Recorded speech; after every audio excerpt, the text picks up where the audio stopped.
আজ রাতেই একটি সভ্যতা বিলুপ্ত হবে। মার্কিন প্রেসিডেন্ট ডোনাল্ড ট্রাম্পের এমন চরম হুমকির পর বিশ্ব যখন প্রহর গুনছিল এক ভয়াবহ ধ্বংসযজ্ঞের, ঠিক তখনই নাটকীয় মোড় নিল মধ্যপ্রাচ্যের যুদ্ধ পরিস্থিতি। 7 এপ্রিল যুক্তরাজ্যের ফেয়ারফোর্ড বিমান ঘাঁটি থেকে মারণাস্ত্র নিয়ে উড়ে যাওয়া মার্কিন B-52 স্ট্র্যাটোফোর্টেস বোমারু বিমানগুলো শেষ পর্যন্ত খালি হাতেই ফিরে এলো। ট্রাম্পের বেঁধে দেওয়া ডেডলাইনের মাত্র 90 মিনিট আগে থমকে গেল সব আস্ফালন।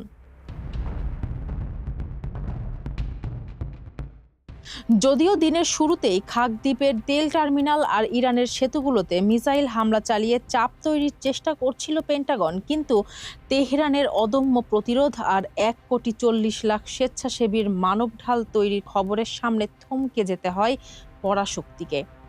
শেষ পর্যন্ত যুদ্ধবিরতি মেনে নিয়ে পাকিস্তানের মাধ্যমে পাঠানো ইরানের 10 দফা প্রস্তাবকেই আলোচনার ভিত্তি হিসাবে মেনে নিলেন ট্রাম্প। বিশ্লেষকরা বলছেন, বড় ধ্বংসযজ্ঞের হুমকি দিয়েও শেষমেশ তেহরানের কঠিন শর্তের কাছেই কি মাথা নত করতে হলো হোয়াইট হাউসকে? ফারজানা হাসিন, মানবকণ্ঠ।